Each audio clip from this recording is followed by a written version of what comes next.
Hello and welcome. This is Cory from the BachScholar YouTube channel. Thank you for joining me today. This topic of the video I'm going to present for you today is very interesting. Over the past, I've had a lot of questions from students about fingering. And you can find a link below this video where you can get a very good book on fingering that I would highly recommend by Rami Baraniv. It's a very well-written book on fingering if you'd like to know more about that. But the topic of this video is not on that book, but it's about what do you do about fingering when you're sight reading.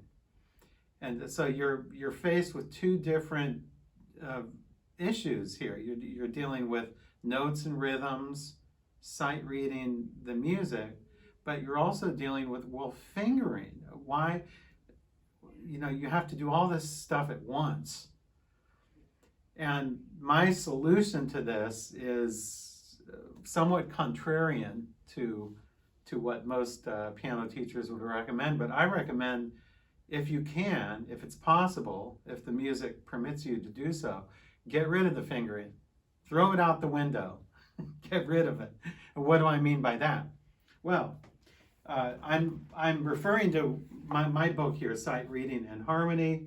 If you don't have your book, the link is below this video. It's the best-selling, #1 leading system of sight reading in the world today. It's BachScholar's flagship book and still best-selling book after 5 years. If you don't have your copy, you need to get one now, either digital or hard copy. That's below this video.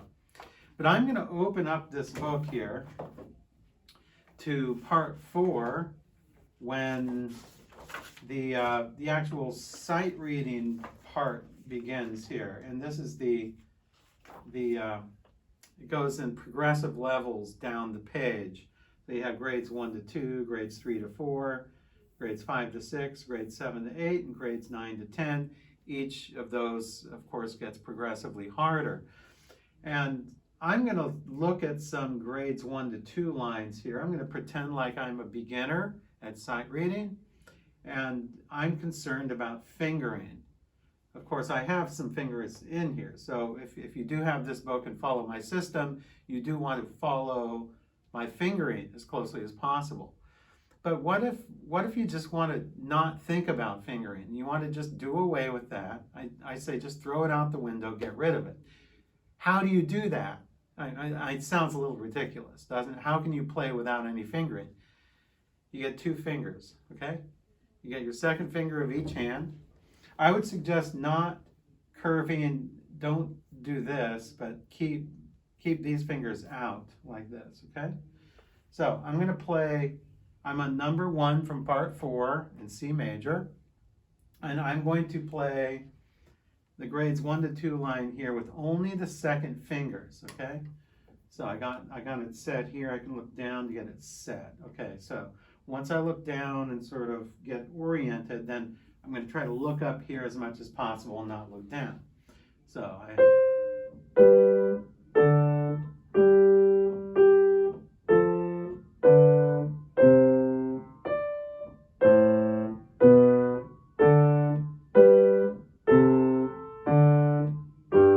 repeat.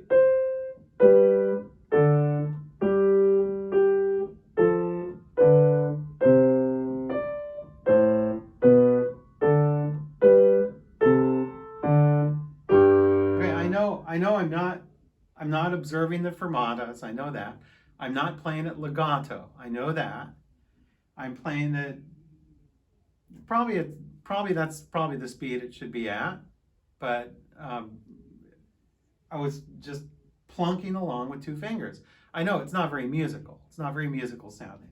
We wouldn't want to do that in a performance. It sound like a little kid plunking out notes. But that's not the point. The point is your goal at sight reading, at learning to sight read, your goal is not to play necessarily to focus a lot on fingering. Your goal is to read the notes as quickly as you possibly can and get them correct.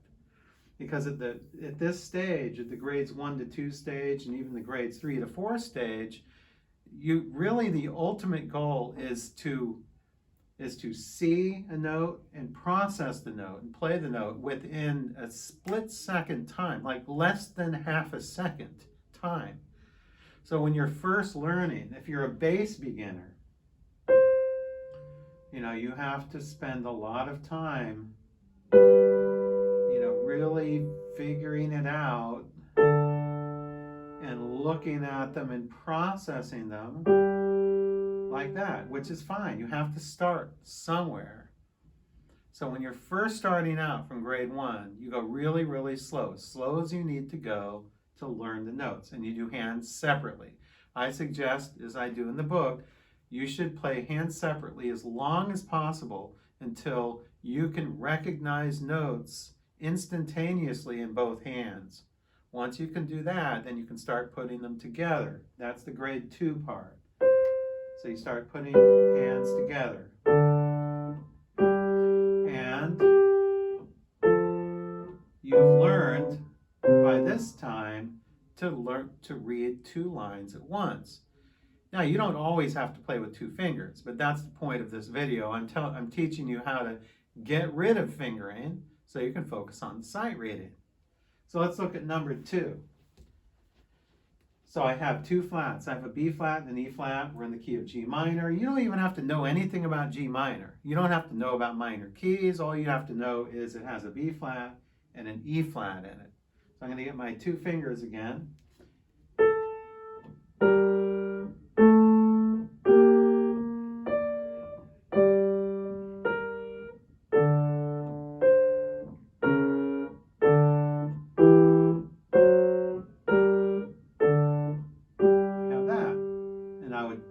Repeat it a few times like that.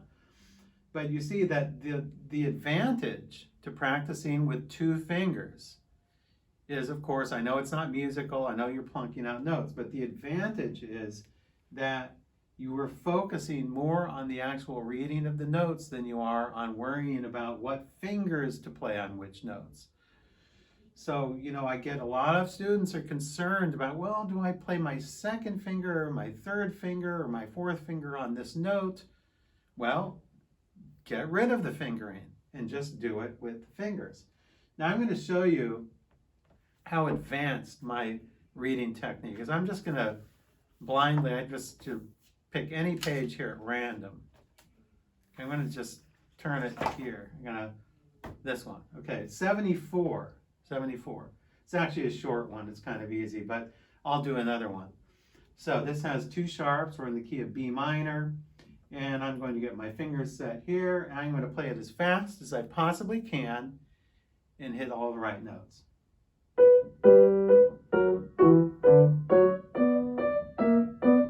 Repeat.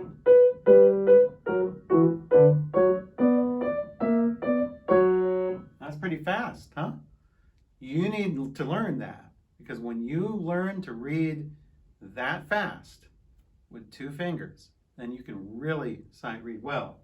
Because what I'm doing, excuse me, what I'm doing here, or what's the process of this is, I'm going to slow it down. I have to see all the intervals, and I have to play them. I'm going up a 3rd in the left hand, but just up a 2nd in the right hand. I'm going up a 4th in the left hand, and then I have to go down a 4th in the left hand. So in just playing with 2 fingers, the 2-finger technique, you actually learn intervals better, because they're not dependent on a certain finger. Sometimes we get locked into, okay, if we play a 5th, it's always 1 to 5, or a 4th, it's always 1 to 4, or that kind of thing. But this way, if you get rid of the fingering and just throw it out the window, not worry about fingering, and just play with your 2nd fingers, then the problem is solved, and you can really just concentrate on your reading. Okay, I'm going to do this one here. I just chose number 111 in C minor at random. We have 3 flats. B flat, E flat, A flat. I'm going to play this as fast as I can without any errors.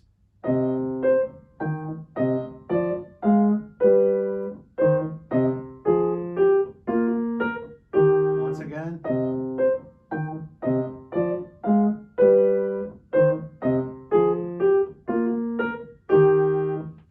just like that. And that one's pretty hard, actually. It jumps around a lot. I played the whole thing with just 2 fingers. So do you see that if you're able to do that, or just with one hand, I mean, if you can just do one hand without looking down,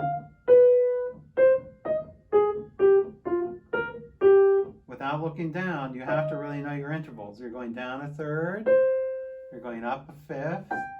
So this way you're actually learning the topography or the black and white keys, the whole keyboard, without looking down, and you can do it, you know, a fifth, like I'm going from E flat down to A flat.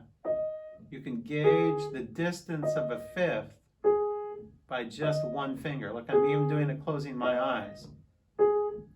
That's a fifth. Okay, this would be a third. This would be a second. So, you know, I can even do these with my eyes closed, knowing or that, assuming that I know those intervals.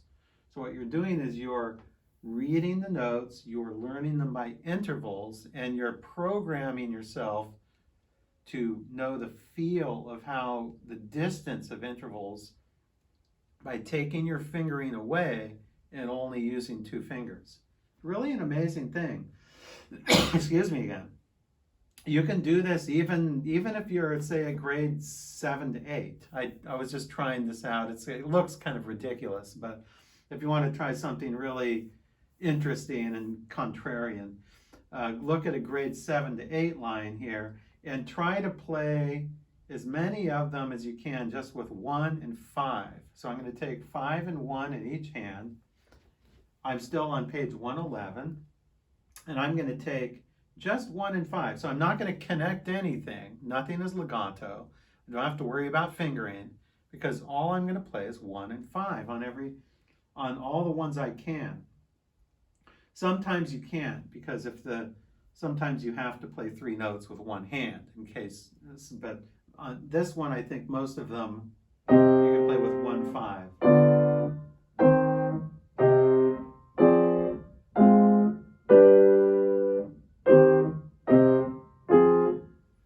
That one's really weird. 2/3 with 1 and 5.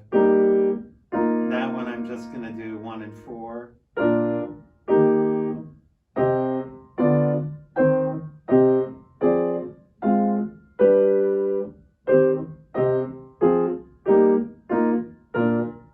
Actually, most of those I did with 1 and 5.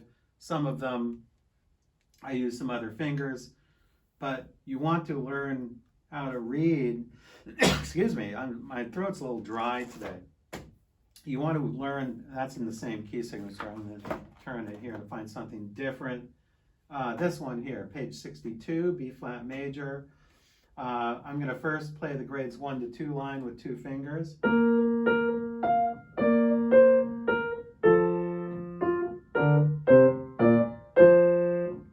Repeat.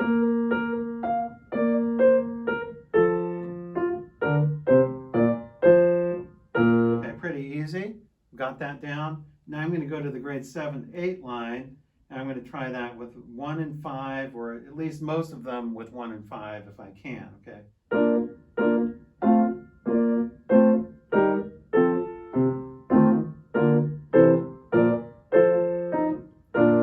Again.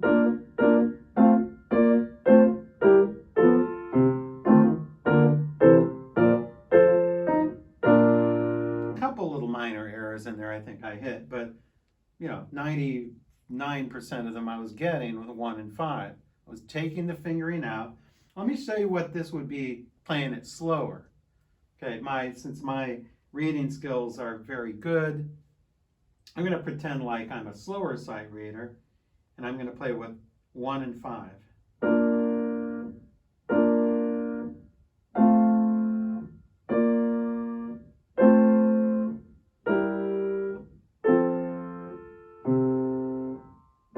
Actually, on that, I'm going to play 1 and 4 in both hands.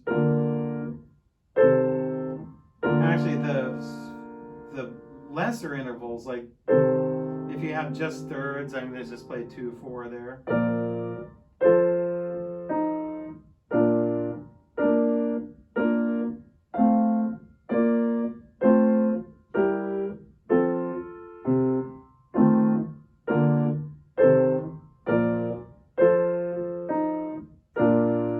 I know it's not musical, it's clunky sounding, it's not legato, but the point is you're learning how to read the note, process the note, and play the note within a split-second time. That's your goal at using the system of sight reading and harmony here from my book. So the better you can do that, the faster you can find your notes with just one finger. Faster you can find your notes, the better you'll be able to sight read. That's really all sight reading is about, at least in terms of notes. We're not dealing with rhythms here that much because they're mostly quarter notes, a few eighth notes in there. But for the most part, it's just learning notes. If you can simply learn your notes very, very quickly as possible, you will have an advantage over all the other pianists who are struggling with sight reading and find it cumbersome and very difficult. So this is just a little technique that I've come up with. It's a little different technique. It's a little contrarian, as I said before, of just using one finger, or maybe if you're playing 4 parts, to use just limit it to 1 and 5, or whatever it may be. So do a little experimenting the next time you practice and see if this improves your sight reading skills or gives you a little different view on things, on the way that things should be played. At the very least, it will give you another understanding of why you shouldn't always mix in fingering to the equation. Fingering is something different. Fingering should not necessarily always come into the equation. Those are two separate issues. So I thank you for joining me with this video today, and I hope that I presented something to you that you could use in your own piano practice. So until we meet again, thank you.